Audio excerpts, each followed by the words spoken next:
Hey guys! Troll Slayer here. I'm excited to be here in this sweet home office instead of the bedroom at my mom's house in Clenchport. Troll Slayer? One of the main characters from my upcoming animated series, The Chronicles of Clenchport? What are you doing here? I'm here to remind you that I exist, and that you've been doing a terrible job of writing my story. Seriously, you can do this podcast, but not the Clenchport one?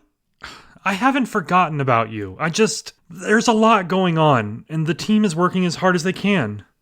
I know the team is working hard. I'm not worried about them. I'm worried about myself. Classic Troll Slayer. No, this goes beyond my narcissistic tendencies. You left me in a damn coma at the end of the last episode you wrote. Hey, spoilers, man. It was the pilot episode, dude. And listen, I love any excuse to sleep forever, but even I want to see what happens next. I figured I could listen to the Many Worlds of Clenchport podcast, but you haven't even launched that one yet. You could always listen to this one. Hey, don't try to change the subject. What is this podcast called anyway? I'm so glad you asked. Welcome everyone to the Saved as Draft podcast. Oh no! I fell right into your trap, didn't I? Son of a bitch!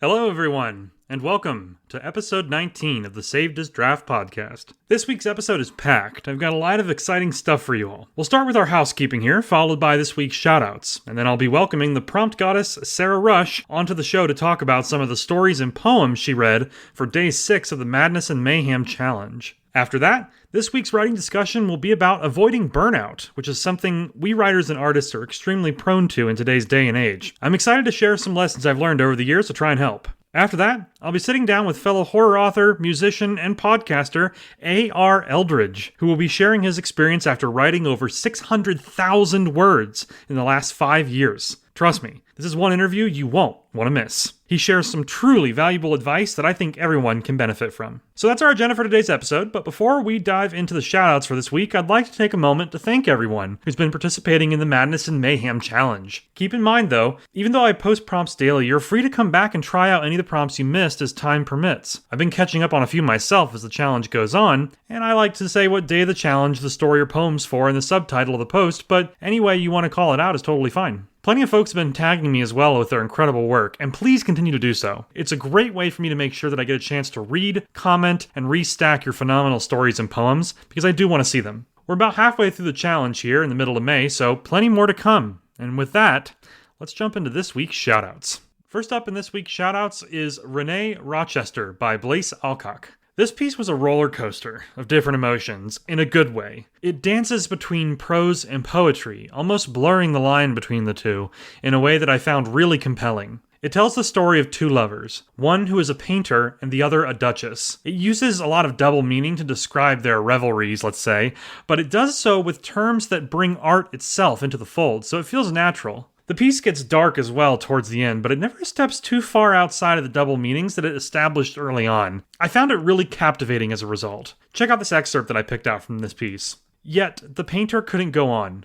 Serene in that moment of longing, he sat by cups overturned, wearing a clown face like some carnival stiff. Do you see how the language dances between prose and poetry? It's wonderful stuff. Definitely check it out. Second this week is Birthday Cake Elegy by I/Marie. This is my first story from this author, and I am immediately captivated by the style here. Once again, every line in this story has an almost lyrical flow like the last piece that we talked about, and it led me to feel like I'm in the space between a poem and a story, and it was so unique as a result. Not only that, but the word choice and the imagery are positively surreal and almost dreamlike. In the story, the protagonist is sitting with a character they refer to as God, and they're eating cake while listing off wishes. Seems simple enough, but the wishes are things like to know when someone is lying, or for nail polish that never chips, and even one that says love that never runs out. There's a deeper truth buried inside of each of these wishes, and that caught me off guard, emotionally and as a reader, but it hit me like a ton of bricks. It's a heavy story, just like the first shout out this week, but it's written in such a unique and consistent voice that I couldn't take my eyes off of it. It oozes this poetic melancholy, and it's so beautiful as well. Truly a work of art. Check out this excerpt. In my bubblegum room, I'm stuffing my face with fluffy vanilla cake, and it feels good. God watches in the corner. Coke white frosting in my ears like a child. God thinks I'm precious. Always remembers my birthday. Never leaves me stranded. Hurts me sometimes, but never leaves me stranded. It's an incredible piece and gorgeously written. Please check it out. Link in the show notes. Third this week is The Autumn Sunset by Hazel. This was written for a prompt Hazel did about reflecting on the autumn breeze, and it happens to be the last weekly poetry prompt that Hazel's going to do as they are shifting focus to their Bookstack publication moving forward. As with much of their poetry, this piece exemplifies Hazel's ability to capture that magic that exists between the spaces of a moment. The poem here talks about the sensation of an autumn breeze, but it fills that space with the fear of change, moving on, and saying goodbye. Consider this excerpt. Golden leaves, dulling orange, saying goodbye. Your eyes shine, though from afar I feel lost. Forest limbs whistle, wind holds my eyes dry. I asked for this moment, but at what cost? A while back, I named Hazel as one of my top 5 poets of all time, and it's stanzas like that one that remind me why I still stand by that assessment. Absolutely stunning work. Fourth this week is The Gift of a Green Mood by Ricardo Jose Romeu. When Ricardo put this link into the thread for this week's shoutouts, he mentioned that it was a piece about the kinds of kids he grew up with, which I think is interesting context for the piece itself, as it did remind me of some people I knew when I was in school. There's a rich sort of authenticity to the piece that only comes from stories that were inspired by real life. The writing is detailed and earnest, while the dialogue and characters are believable and even familiar at times. It tells the story of a friendship between two kids who come from vastly different households, and it examines the tension, jealousy, and possibly even resentment that builds far too easily when you're young like that. In the story, these kids are only about 10 years old, so back then, it's easy to see others who are more fortunate and become angry at yourself or your situation. That's not to say it isn't easy to feel the same way when you're older, but back then you don't have the knowledge and experience to understand why things are the way they are. You just assume that you got dealt a bad hand, which is also true in some cases. The story does a great job of showing this back and forth, and it ends during a birthday party when it seems like things have come to a head between the two friends. It's not that they hate each other, it's more that they hate their circumstances, and all that frustration has to go somewhere. That's my interpretation, at least. But it's a multifaceted story, where you can see it from a few different angles. Check out this excerpt that I picked out. The next morning, I gave him a cupcake with a candle in it, already lit for him. My mother bought it for him after I told her what had happened at lunch. He just looked at me with a faded smile and slapped my shoulder. Thanks. Even in just that short segment here, you can feel some of that tension between the two of them. The protagonist is just trying to be nice, but the other character clearly feels self-conscious about the gesture. I highly recommend you check this one out. It's a really good piece. And as always, link in the show notes. Our final shout out this week is Yael Lost Her Name by Aurelian Ashmore. Now let me start by saying that if you're not subscribed to Aurelian, you really need to fix that. Not only is the writing incredible, but the magic he works with audio has to be heard to be believed. I've even used some of his tips on all of my audio, including the podcast here, and they're extremely helpful. So for that reason alone, he deserves your subscription, not to mention all the amazing content he puts out. Anyway, this particular story is another heavy one, but it's a slow burn in the best way possible. It tells the story of a woman who is slowly unraveling as she waits for someone to return home. The story carefully and intentionally builds both her character and a sense of place as it goes on. There's beautifully poetic lines throughout, but every single one serves to carefully lay another brick and solidify that palpable atmosphere that exists throughout the piece. You can feel everything building as well, but it's not towards relief. The story doesn't have a happy ending, and you'll guess that early on, but you'll still keep reading because you have to see her journey through to the end. It's that compelling, and it's also relatable, and it's achingly human. Check out this excerpt. The power was still out.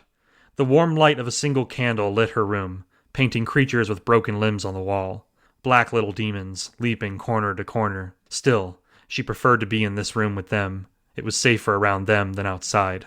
People shouted in the dark. Dogs barked. In the distance. Getting closer. She froze. Even with her grandmother's blanket around her shoulders, Hans could make her feel warm again. But he was not here. Amazing stuff. And again, check the show notes for a link to the full story. And next up, we've got a brand new segment and guest just for this episode. As part of the Madness and Mayhem Challenge Day 6 prompt, I gave you all a prompt from the prompt goddess herself. I realize I said prompt a lot there. The prompt goddess, of course, is my girlfriend Sarah Rush. Sarah read everything from Day 6 and picked out her 3 favorites to talk about on the show here. So, please welcome to the Saved as Draft podcast, our only guest to appear more than once so far, the prompt goddess of mayhem, Sarah Rush. Sarah, thank you for joining us again. Thank you for having me. So, as far as this prompt is concerned, it's pretty unique. So, my first question for you before we get into the stories that you selected is what inspired this one? So years ago, I used to be really into reading creepypastas, as we all were, I guess, before Substack existed. And there was one that I've always really liked. It has like a weird name, but it's about Morrowind and basically like the game file being corrupted, or I think it's a Morrowind mod and it's corrupted. And like all the characters in the game eventually keep saying stuff like, watch the sky and stuff like that. And they keep staring at the sky. And I always thought that was like weirdly creepy. So I wanted to, I guess, do a prompt that was inspired by that, but obviously not the same, because I think the idea of just something is wrong with the sky is kind of terrifying. So yeah. Very cool. Yeah. And because I knew that that's kind of what inspired the prompt, my story for Madness and Mayhem Day 6 had kind of a video game twist to it and was set in the universe of another story of mine. So I love that it came from gaming there and that there's that interesting kind of creepypasta behind it. So as part of this segment this week and as part of that prompt, Sarah has selected 3 of the submissions from that day. And we're going to go through each one real quick and kind of talk about both of our thoughts. So first and foremost, these are in no particular order. First and foremost, I would like to highlight They Know What I Did by Real, Raw, and Redeemed. So, Sarah, let's start with you. Tell us what you thought about this particular poem. So I am eternally a horror lover. And so obviously the prompt was originally geared towards being, horror stuff. But this submission totally subverted my expectations and gave us something extremely raw and relatable. Reading this, I could feel the author's pain, and it made me think back to times in my life where I felt the same. Going through the motions, feeling lost, and not knowing really how to fix anything. And it's really overwhelming at times. And I just thought it was a really beautiful piece that's definitely well deserving of your time. I couldn't agree more. I also really enjoyed how the piece kind of took a spin on the prompt that I don't think I was expecting either, to be honest. In particular, I really liked how introspective it was, like you said, the way it talks about kind of being trapped in routines and feeling like you're in an endless cycle. I thought that was really impactful and a pretty universal concept, which is why I love poetry when it can kind of tap into stuff like that. And, ultimately, it's in those moments where when we feel like we're lacking direction and purpose, that the solution has to come from within. So that's why I pulled this line from it that I really liked near the end, which reads, "No schedule, no students, no fight to win, just time and the work I never wanted to do, the work on myself." So I think that kind of encapsulates really like what made this poem so impactful. Would you agree? Absolutely. All right, so next up, our second story featured for day 6 of the challenge is entitled The Ashfall by Story in a Shadow. So, Sarah, what did this one kind of do to stand out in your eyes? Well, first off, I just need to say that I absolutely adored this submission. What I really loved about it is that it's my favorite kind of horror, which is, dark and unsettling without really needing stuff like jump scares and creatures and monsters and stuff. I loved that it felt like there was dread seeping through every word of it until we finally learn the truth at the end. And it's something that I feel like will really stick with you for a while after reading it, just because the subject is obviously very heavy. But it's just so good. I loved it. I agree. This one also caught me off guard in the best way possible. I felt like it was also really unique, extremely haunting, like you said, and the atmosphere was just so palpable right from the beginning. Like those first couple of paragraphs just set the stage beautifully, and I also completely agree with what you said about that sense of dread. It's like as I was reading it, I knew that all of this was leading to something bad, but I just couldn't figure out what it would be, or I had maybe some ideas. And so that feeling kind of persists all the way until the conclusion when you obviously find out what's going on here. So yeah, big shout out to Ashfall. That was an incredibly cool story. All right. And number 3 in our list of day 6 Madness and Mayhem prompt shout outs is Stationary by Mary Ellen Brady. So, Sarah, let's start with you again. What did you think made this one stand out? This one I thought was really cool because when the story opens, we kind of have a scene that both makes you and the character not really sure what's going on. And I thought it was a really clever use of the prompt to grab our attention. And then as I was spending my time reading the story, I was second guessing everything that I was being told. And I loved how like that mystery continued throughout the entire piece. I'm really, really hoping that Mary Ellen comes back to the story because I would love a continuation. Yeah, I completely agree. One of the things that really caught my eye about Mary Ellen's stories in general is that they do a really good job of creating a kind of sense of place, and they pull you in always right at the beginning. She always has this great kind of hook. And without spoiling anything, obviously, I also really loved some of the more sci-fi elements that she wove into the piece. And I felt like you got some pretty satisfying answers about what was going on, despite it being very just up in the air, quite literally, when the story started. So yeah, I also hit that ending, and I was like, damn, I really hope she comes back to this because I love the setup, I love the characters. It was all great. So to our listeners on the podcast here, go give all these stories some love. Give them likes and comments and restacks, so that these authors can kind of see, you know, everything that makes these stories so special, and you know, see the engagement from that. And here's hoping that in Mary Ellen's case, it'll get enough likes that she'll want to come back and give us a sequel. But hey, Sarah, thank you so much for coming on. A round of applause from everybody listening right now for the prompt goddess herself. She will be back on the show, and we will have more prompts from her before the end of May. So keep an eye on my subscriber chat. Thanks again for coming on the show, Sarah. Thanks again for having me. All right, and thank you to everyone who participated in that Day 6 prompt. The challenge continues to produce some truly amazing work from everyone in the community. Next up is this week's writing discussion topic. So, last week I talked about setting realistic writing goals, and several of you left me some amazing feedback on how helpful that was. It's been a little while since I published an article on writing, but I'll be getting back to those soon, most likely after May's challenge is complete. In the meantime, I wanted to continue the conversation here with some discussion on burnout. And no, I'm not talking about the fictional mental illness from several of my horror stories, but if you haven't read those, check out the stories Widowmaker, A Cure for Burnout, and Untamed. Those three are all set in that same mini-universe of mine. No, in this case I'm talking about the very real mental health struggle that happens when you push yourself past your limit. It starts as mental exhaustion, but it can quickly become physical as well, leaving you feeling horrible in every way imaginable. And that's all I got. What do you want from me? I'm a writer, not a doctor. The point is, burnout's not fun. I figured after last week's discussion on setting goals that a discussion on avoiding burnout made sense before you dive headfirst into those shiny new projects of yours. If you're anything like me, that's exactly what you'll do, too. You'll get excited about a new project or milestone, and you'll work long hours and even over the weekends for the love of the game, as they say. It's admirable. But the problem with that approach is that you'll end up burning half as long and twice as bright. Instead, you should seek to balance things out so you have a sustainable level of work that you can maintain for a long period of time. This looks different for everybody. I myself work from home, I don't have kids, and my job is from Monday through Friday each week. As a result, I can somewhat easily predict when I'll be able to work on everything for Substack and my other writing projects. For others, that may not be the case. Your work schedule may change from week to week, or your days are more inconsistent because you have things to do, like pick up kids from school and so on. So, tip number 1 for avoiding burnout is to create a writing schedule that works for you, but keep it flexible.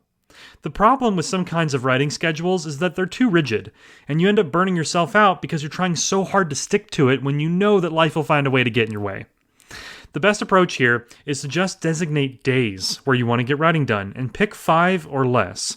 Give yourself at least 2 days each week to rest your mind. When you are on one of your writing days, look for opportunities to get work done, but don't hold yourself to a strict time or word count. Recognize that progress is progress, whether it's 100 words or 1,000. Now, of course, there are exceptions to the rule, like writing jobs or contracts, where for those, you have to set word count goals and stick to them because otherwise you'll run out of time and you won't finish your project. But again, keep it flexible and remember that you're human at the end of the day. Tip number 2 is to have a few options for what you can work on. Now, to be clear, I'm not saying take on a bunch of novels or start like 10 different stories because you're just going to get overwhelmed and you won't finish any of them. Instead, what I'm suggesting here is that you should allow yourself the freedom to jump between, say, a novel and a different short story or poem that you're working on. The The reason for this is because sometimes you're going to get fatigued working on the same thing over and over every day. You'll start to resent the project, and you'll wish that you could write anything else. By having some shorter and different things in the pipeline, you'll have that option to switch things up and keep your mind sharp. Tip number 3 is to listen to your mind and your body. If you're approaching burnout, there will be signs. You'll feel exhausted all the time. You might get repeated headaches. You'll find yourself becoming more irritable. And from a writing standpoint, you may experience writer's block and brain fog. If these things start happening, don't try to push yourself through it. Don't reach for the coffee and the energy drinks. Give your body what it's asking for and rest. And here's the thing, it doesn't have to be the end of your writing day when this happens, though it can be. Try going for a walk, take a 30-minute nap, stretch, grab a snack, get some water. Detach yourself long enough for your mind and body to reset, and you may end up feeling a lot better. Your body will tell you when it needs rest, and if you listen, you'll be able to avoid the most severe symptoms of burnout every time. Tip number 4 is to read other writers' work. And I say this for a couple of reasons. First off, if you're like me, you'll get excited and inspired even by reading other stories and poems. It'll give you inspiration, and it'll give you energy to work on your own writing. The other reason I mention this is because you'll often find a lot of wisdom in other stories as well. Or at the very least, you'll find comfort in the fact that other people are writing about similar struggles to you and what you're dealing with. A perfect example is a piece I stumbled upon recently from an author that goes by 2D called The Myth of 110%. This piece talks about how we often say that we're giving 110% or even 200% or 300%. And it's ridiculous to say that because 100% implies that you're giving everything you've got. So in this piece, 2D recommends breaking the rule just a little by saying that you'll give 101%. If 100% is everything you've got, then 101% represents the magic that we're all chasing when we try to go above and beyond. I'll let them explain it. Check out this excerpt from their article. 100% is everything you've got, but 101%, that's when you find something extra. That's the magic. The spark you can't explain but instantly feel. The taste of home-cooked food made with love. The unexpected joy in a child's smile. The creative touch that makes you truly feel. It's not a fake number, it's a mindset. It's pushing past the moment you'd normally stop. It's staying 1 second longer, thinking 1 step deeper, caring 1 ounce more. It's giving your all and then a little more because it matters. I love this. And the entire article is completely worth a read if you enjoyed that. It's a way for us to feel like we're going above and beyond without burning ourselves out. Check the show notes for a link to the full article and read that piece from 2D. I think you'll find a lot of great stuff in there. Tip number 5 is to do a brain dump. And I realize that's not the most elegant term, but the idea is that you drop all of your thoughts out onto the page as a way to sort of cleanse your mind and clear your head. I asked for writers to do something similar on day 9 of the Madness and Mayhem challenge, but for that prompt I called it a stream of consciousness piece. That sounds a lot nicer to me than brain dump. Now, so many people did some incredible stories with this concept based on everything that was in their mind. They left everything on the page, and it was so inspiring to see. I have to shout out one example in particular, though, which is Visible Scarring on Neck by Real, Raw, and Redeemed. This stream of consciousness piece went above and beyond by showing a level of vulnerability that is both rare and incredibly courageous. It tells a true story of how the healthcare system often dismisses people, and it also tells a story of someone who fought stage 3 lymphoma. It's a piece that feels universal in a lot of ways, but more than that, it was truly inspiring to read. It felt like the author was taking back their power and leaving their past behind. They showed their scars, literally and figuratively, and then left it all on the page. And that is how it's done, folks. That is how you truly cleanse your mind and your soul. Burnout can sometimes come from a buildup of pain, trauma, and the inability for us to let it out. So, check out Real, Raw, and Redeem's piece for an example of how you can just leave it on the page. And remember, if you ever need anything at all, my DMs are always open. Don't burn yourself out. It's okay to ask for help. And that's a lesson that I continue to teach myself every day. Okay, let's get to this week's featured author interview. So this week, I'm incredibly excited to welcome to the show a fellow horror author and musician who has published works and podcasts of his own. As I mentioned earlier, he's also written close to 600,000 words over the last 5 years, and now he's sharing his work with the world. Let's jump in and find out more about this week's guest, A.R. Eldridge. All right, and I am extremely excited to welcome someone new to the Saved as Draft podcast, a fellow horror writer and podcaster, A.R. Eldridge. Welcome. Hey, Bradley, it's lovely to be here. Thank you for having me on. Thank you for joining us. So let's go ahead and start out by having you tell us just a little bit about yourself and your creative journey thus far. Yeah, sure. I've been pretty much a creative since I was as early as I can think. Just like making little things and writing things, and I came to music and audio stuff a little bit later. But yeah, essentially, I've been sort of just doing creative things my whole life. I got into music, which is something I don't know if I've told you about, in about kind of year, maybe grade eight or so, and sort of did a bit of that, and then sort of discovered writing a little bit later in English class. Do some pretty interesting things with words here. Yeah, and so sort of I've just gone from there really, and just continued to write and create in all kinds of different mediums. Yeah, get to where we are now. Very cool. Yeah, no, the musician aspect is new to me as well. I also throughout, kind of grade school, high school, I also played a few instruments and definitely had kind of a music phase as well. Mhm. Curious, do you still play or write music? And if so, like what kind of stuff do you work on? Yeah, I actually do. I play in a couple bands right now. I'm a drummer and I sort of a singer for one band, which is kind of a funky thing. We're called Step Funk. There's a thing on Spotify if you want to check that out. We just put that up. And then also sort of more nascent project is kind of more of a sludge stoner rock metal sort of thing. So very different poles of the musical equation for that sort of thing. But yeah, no, I still continue to do that, kind of more as a hobby. But yeah, no, it's definitely part of my life. Very cool. That's awesome. I'll have to check out the Spotify for sure. I would love to hear it. Yeah, I'll So, send it. in your bio on Substack, I noticed that you specifically called out Stephen King's Skeleton Crew as sort of a pivotal moment. It sounds like in your kind of discovery of wanting to be a writer. I was curious, is that true that that book kind of like spurred on your desire to be a writer? And if so, what was it about that book specifically that kind of gave you that realization? Yeah. It was kind of prophetic, really, as a book. I remember I was working at a guitar school at the time, sort of, and around the corner was this little what do they call them? Sort of like a street library. I don't know if you guys have those in the States, but just little, like things that you have on the corner. You kind of open it up and go, oh, who's left what here?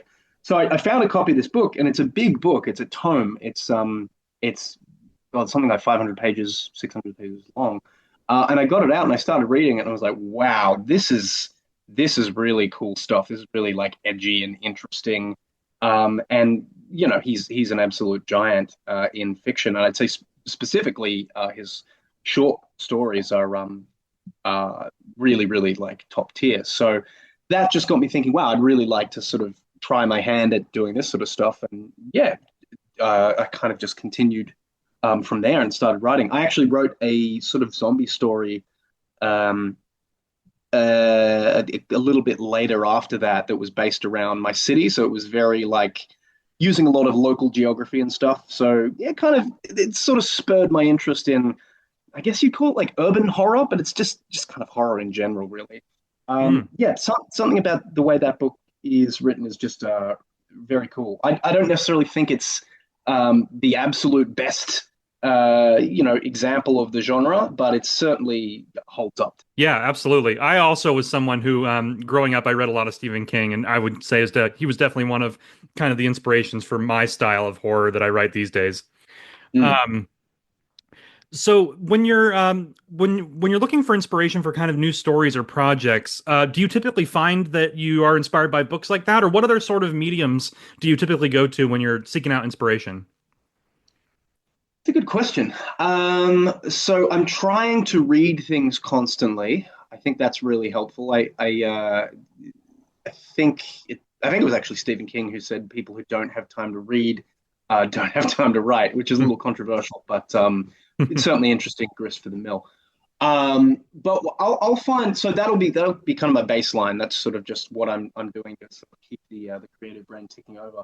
But a lot of the time, I find it's sort of events and things that happen in my life. So, for example, there was one a couple that I released maybe a couple of weeks back now called Blood and Feathers, which is basically about it's about someone who finds a crippled pigeon on their doorstep, and obviously it had been attacked by a cat, and it turns out the owner's cat specifically is likely the culprit. And I just, yeah, that seemed like a good jumping off point to be like, well, this creature's really badly hurt. But what am I going to do about it? Like you need to call up a rescue agency or something. What are you going to do? So it was this interesting push and pull between like kind of apathy and like, well, I need to do the right thing. And that story kind of played out from there. So I really like to take a lot of inspiration from things that happen and then go, okay, well, what's a moral quandary I can pull from this, or what's something compelling about it, or something interesting, and kind of go from there. Does that make sense? Yeah, that makes total sense. I can think of a few examples in my kind of recent works where I had a similar sort of real world experience that kind of, became the seed of a story, as you said. So that makes total sense. Yeah. Mm. Yeah. And then aside from that, maybe a lot of the time I'll pull inspiration from, say, sort of like a song title, or just some lyrics, or just a phrase I come up with. I'll be like, oh, these two words sound good together. I wonder what sort of story that would be. Mm. So that's another thing as well. Okay. Or events, world events, that sort of stuff. It can come from anywhere, really. Like there's I don't really have a formula or a process to generate it. It just sort of kind of appears out of nowhere. For sure. No, absolutely. I mean, inspiration by its very nature can be kind of I always say it's like a fickle friend. When you're looking for it, you won't find it, but when you're not looking, it'll sneak up on you. Yeah, in the shower sort of thing. Just just washing your hair. You're like, oh, that's a good idea. Right, exactly. Yep. So, I noticed also when I was looking at your publication prior to the interview here, on your about page, you mentioned that you've written close to 600,000 words over the last 5 years, is what it said. So I'm curious, like, how did you kind of get into that? Because I mean, that's a very respectable amount of words. So I'm wondering, like, kind of what sort of spurred that sort of kind of multi-year sprint of writing, and can you give us kind of just some little previews? I know these days you're publishing some of it, so not asking you to give away anything or anything like that, but just curious, kind of what sort of led you into that that Yeah. amount of writing. Yeah, sure. So, I mean, the Stephen King book was probably a catalyst for that. And then, like I said, I sort of wrote this horror story that was basically a novella. It's about maybe 12,000 words. And I haven't mentioned that, but I've actually put that out as an anthology with a writers group that I'm in. We all sort of write and sort of put things together and then release it as I think that's actually called The New Mythic, released by Precipice Fiction. So if you're interested in that story, that's available to check out.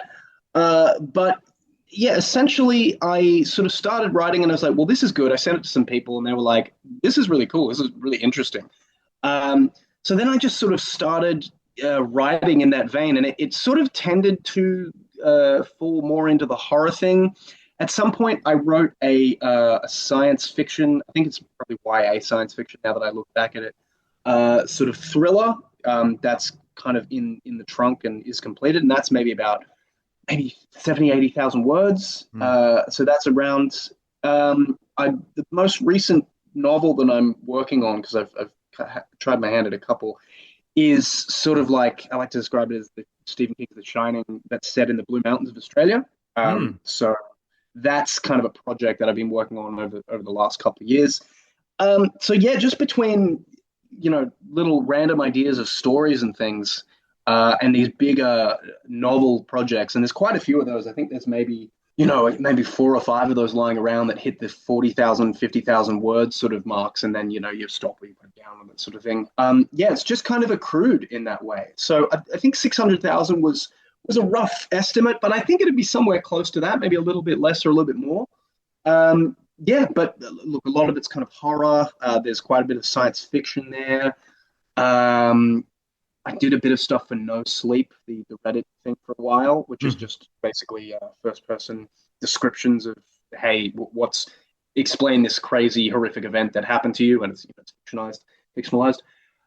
Yeah, so between all of those different sort of things, it's just sort of crude.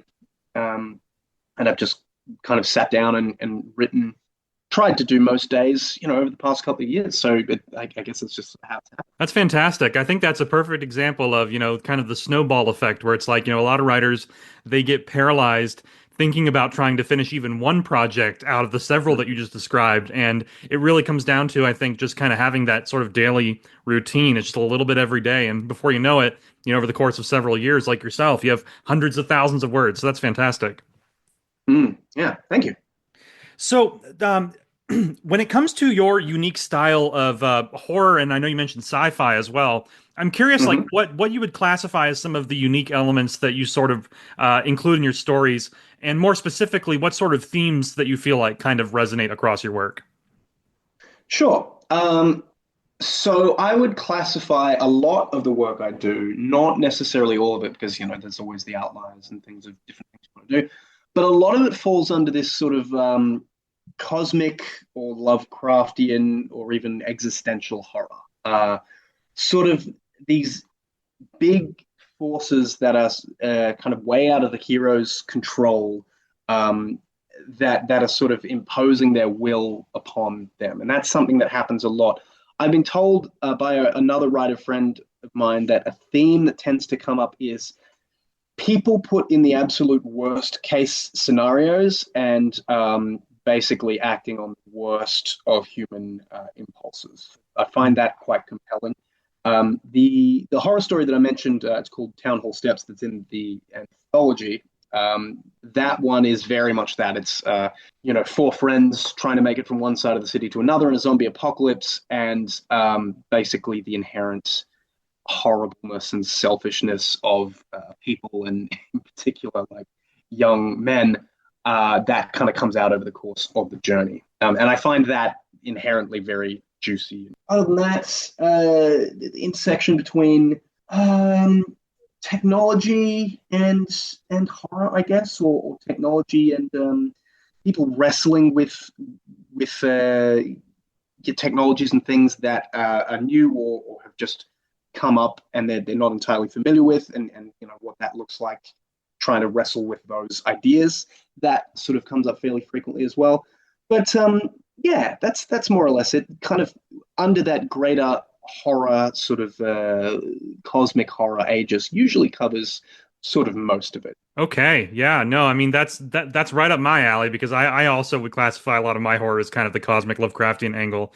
That zombie story in particular sounds really interesting. I got to check that out for sure. Yeah, I'll link it to you. I'll put in the show notes or something. Okay, great. That would be awesome. Yeah. All right. So next up is a question that I ask every writer that comes on the show because I'm just kind of curious about how everyone sort of finds their way to Substack as a platform. So asking you as well, what drew you to Substack? And now that you're here, obviously, kind of building up your publication, your kind of slice of the community. What sort of long-term plans do you have? Yeah, the answer to that is kind of interesting, actually. So as you mentioned before, I've got that big kind of block of word count sort of behind me, and I'm in a writers group with several really good writers. Who are sort of, some of them are local, some of them are international. They all started living in Australia, but they've since disseminated.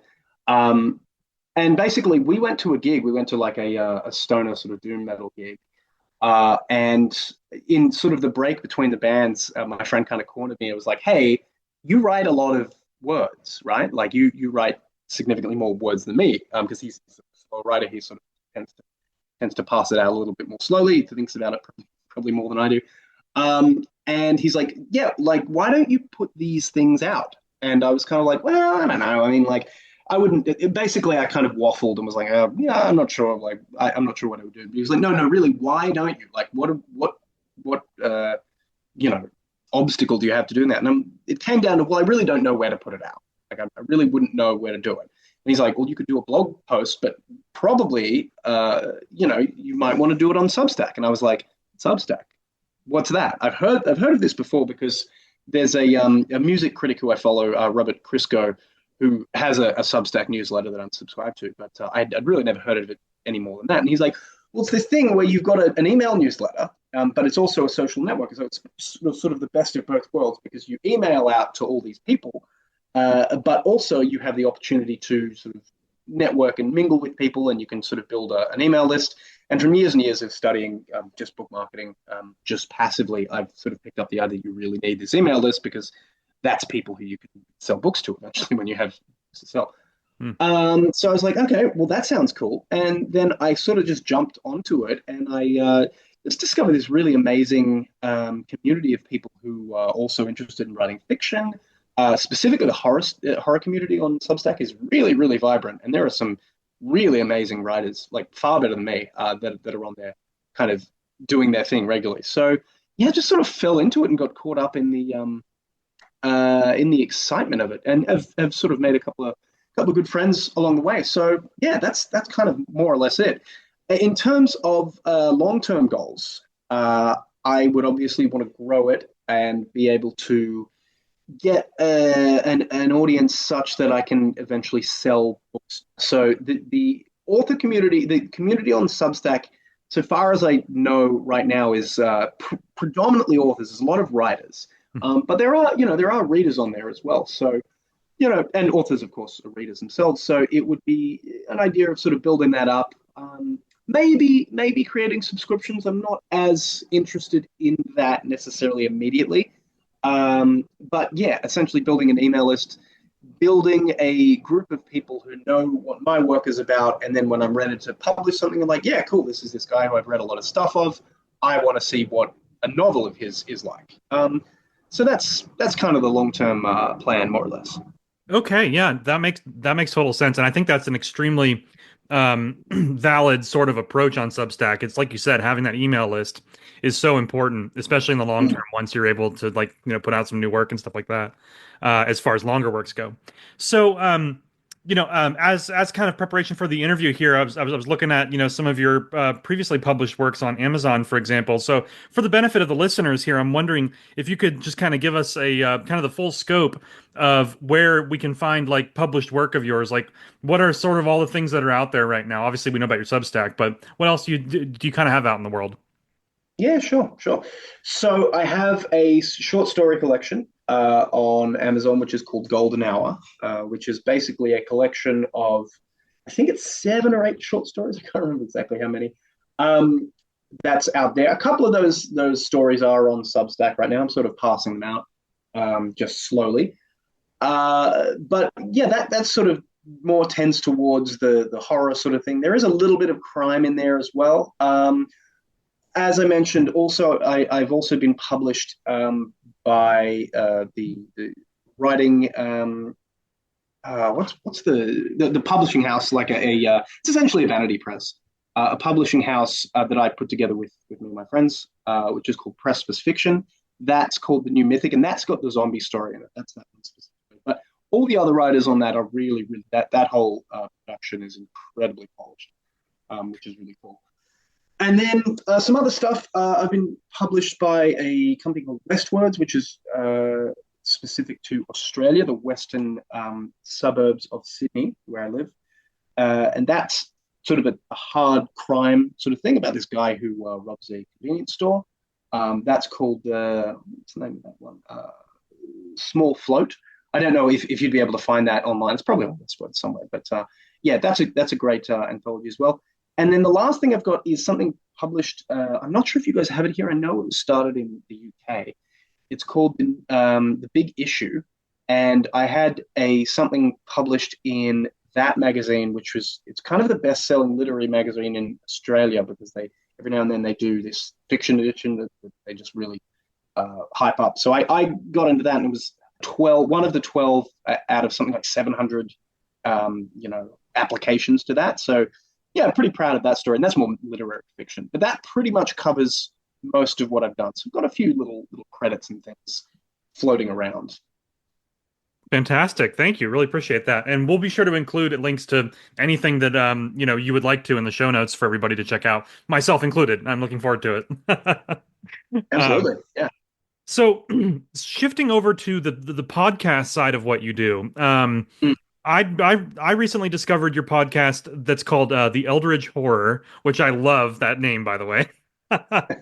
And on that podcast, from what I've listened to so far, it's obviously used you narrating some of your short stories. So I'm just curious, like, what are the kind of plans for that podcast? And then if you could also tell our listeners about the other podcast.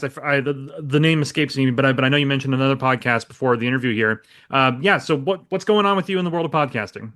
Yeah, for sure, for sure. So I kind of had a realization that podcasting is, and I've been doing podcasting for quite a while on I'd say a fairly amateur level, but podcasting is to a certain kind of person, it's a much more accessible venue for accessing stories and fiction than necessarily reading, because some people aren't big readers. Like they don't necessarily maybe like to read on their phone. They don't know where to find the fiction, all that sort of stuff. So I thought, well, look, as long as I'm writing these things, I may as well record them. And when I did that initially, it was just, hey, I'll put this here as an accessibility thing so that people can listen to it, if they have trouble reading in terms of going through Substack. But eventually I was like, well, this is actually really fun to narrate these. And I have a little bit of experience with podcasting already, which I'll sort of explain a bit later. So why don't I just put these up on podcast networks? And I've had some pretty good feedback so far, about how the narrations are. I think there's a real lot of work, lot of room for improvement on there. Like I feel like my podcasts aren't nearly as polished as yours, for example. You've got your little skits at the beginning and then the bulk of the content as well. So really looking to sort of improve that and probably lengthen those as well. But yeah, basically just creating more sort of horror audio experiences. So getting sound effects and music and that sort of thing, and just building them up a little bit more. I've really been churning them out recently, but I might start to kind of put bigger gaps between them so I can really make sure they get the attention they sort of deserve. So yeah, I really am pushing that right now. I just to friends and family. I listened to this this really good podcast basically on the building blocks of how to expand your podcast, and I'll send you that as well because I think you'd really get out of it. And I was like, okay, this is maybe something that I can do. So I'm sort of looking at the Substack as this baseline sort of level. I can collect news, emails for the newsletter and stuff. Then the podcast is almost more this outreach sort of thing. It's like, hey, this is you can hear this and maybe come back to the Substack, or I can. So that's that podcast, and that's I'm kind of looking at putting a lot more effort into doing that recently. The other podcast that I'm in, that I'm kind of in more of a producer role right now, is for my they're called a publishing house, but it's really almost more like a collective. So there are 6 of us there, and basically we get together every couple of weeks, and we will produce a podcast on writing. And I've done a fair bit of writing, so I feel like I have some things to say about it. So yeah, that's basically a show about writing and different writing, fiction specifically, not so much nonfiction. But that one's called Pros and Cons. It usually consists of 3 people. I'm not always on it, but the people who are really, really smart and know a lot about writing. One is a professional editor. One is she's produced scripts for various movies, and actually had one of her scripts kind of self-produced. So she's a very formidable, impressive person. And yeah, just basically, one's a teacher, teaches literature. So yeah, a lot of really really qualified professional individuals. So that's just a great podcast about writing in general. So if you're like, hey, I could maybe improve my craft a little bit, that is a good one to check out. And I'll send you the details for that. I'll make a big list of all the links and just send them to you afterwards. That sounds perfect. No, I appreciate it. Thank you for sharing all of that. Yeah, I'm absolutely. I've been recently seeking out writing podcasts specifically. I've always listened to podcasts in general, but recently after kind of joining Substack and really being more consistent with my writing, I've been listening to writing podcasts a lot more, and I would absolutely want to check that one out. It sounds great. All right, so my next question here. I know we covered briefly earlier in the interview here one of the kind of longer projects that you had mentioned, but Yes. out of curiosity, is that project the one that was kind of inspired by The Shining? Is that kind of your next like sort of this is the piece that I'm going to get polished up and like either self-published or kind of take it towards the traditional publishing route, or what's kind of the next big project in the on the horizon for you?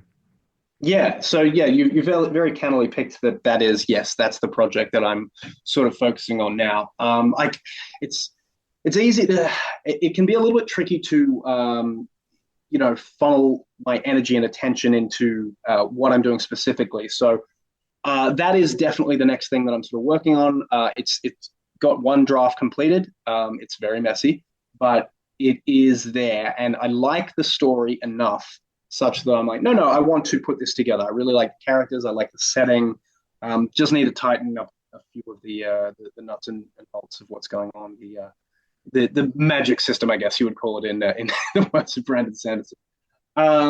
So yeah, that's sort of what I'm working on next, and I do intend to get that professionally edited. Maybe using someone on Substack, or maybe using someone from my own network.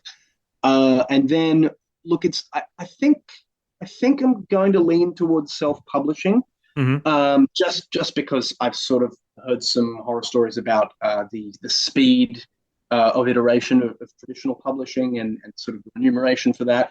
That may be something I'll look at in the future, but I think for now I might want to try and get that out myself. But it sort of depends. Yeah, but that I'll try and get a reasonably solid draft of that done in the next 6 months. I think I just need to sort of find the time to do it, I suppose, or set aside that time and split my energies effectively so that I can continue doing stuff on Substack and podcast and things, and then also that novel as well as working. I own a guitar school, so it's another thing as well. But yeah, that's really exciting. I'm a big fan of that whole story and concept. So yeah, that's going to be really exciting when I put that out, I think. Absolutely. I for one am looking forward to it. I'll definitely be in line to grab a copy. I appreciate that.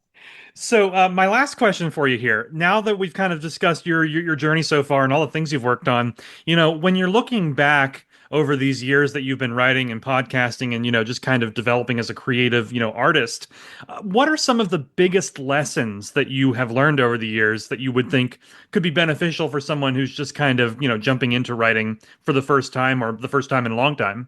Yeah, that is a very good question. There are a few things that I use as sort of my North Star for writing. The first thing that I think is really important, and especially if you do tend to err on the let's say verbose side, or you tend to overwrite, tend to write a lot more than needs to be doing. I'm actually the opposite of that. I'm kind of an underwriter. I struggle to write to hit my word counts, to be honest. So they're different kind of problems. But one thing I would say is you should be paranoid, absolutely paranoid of boring your audience. You should be Hmm. you never want to be using more words than you need to tell the story that you want to tell, because there are so many things to do out there, and it only takes a dud paragraph for someone just to go, I'll come back to this later, and then put the book on the shelf and literally not ever again, or for a couple of years. So that would be the big thing. Just be absolutely terrified of boring your audience, and make sure you're never doing. Kind of following on from that, I'd say the use of, and I've made some notes and things. Don't be afraid of starting in media res, starting in the middle of things. Don't be afraid just to drop your audience into there, and don't necessarily feel the need to explain too much. Obviously, there are some things that they need to know. They might need to know some backstory or that sort of thing. But the most important thing is getting them into the scene and into the action, and really taking in your world as quickly as they can, and getting used to the characters, and just empathizing with them as quickly as they can, as opposed to slogging through several Bible verses worth of, and someone begat someone, and that happened because of the Great Dragon War of 1632. And my bias against fantasy is kind of showing, but no, there's anything wrong with it. Yeah, so I would say that just don't be afraid to jump right into the action. Okay, yeah, no, those are both very, very good pieces of advice that I would wholeheartedly agree with. So appreciate you sharing that. I think there's definitely going to be some listeners that are going to benefit from hearing that and use it to kind of improve their own work. So I just want to say thank you again so much for coming on to the show. This has been a wonderful conversation, and I Yeah. have several new projects of yours that I'm excited about once they're ready for the world to see. So thank you again for coming on the show. Well, thank you so much for having me, Bradley. Really appreciate it. All right, and thank you again to A.R. Eldridge for coming on the show. It was a fantastic interview and some great points there at the end for writers everywhere. And next up would normally be my Thoughts in the Void section with Voidy, but Voidy asked me to say hi to everyone and to let you know that he's taking some time to figure out what he wants to do with that segment here on the podcast. Okay, I'm kidding. It's me. I'm the one who's trying to figure out what to do with the segment. Voidy's off writing his Cuttlefish romance book, which, knowing the world we live in, will do numbers on Book Talk. He'll be back soon, though, so stay tuned for that. In the meantime, let's talk about next week on Substack. This coming week, we're continuing the Madness and Mayhem Challenge, and as we get closer to the end of the month, you can expect some wild new prompts from the prompt goddess herself, so stay tuned to my subscriber chat each day for the new prompts in the challenge. I'll be participating in the challenge right alongside you all, but also this week I'm going to try to wrap up the Echoes from the Abyss series that I've been doing, and there will be a final poll at the end of that last chapter that will lead to an epilogue after the fact. The Echoes series has been super successful as an experiment where I decided to give readers the chance to vote on what happens next, and I'm pleased to say that this Chapter 5 decision at the end that will lead to one of 2 epilogues will have a permanent effect on my horror multiverse known as the Synaptic Sprawl. So, if you participate, you'll be making history if you read and vote in the finale. And that's all I've got for this week. I appreciate all of you listening and all of those of you in the community more than words can describe. I wish you all a week of productive writing, and I'm excited to see what you create for the Madness and Mayhem Challenge as it goes on. This is Bradley Ramsey, signing off.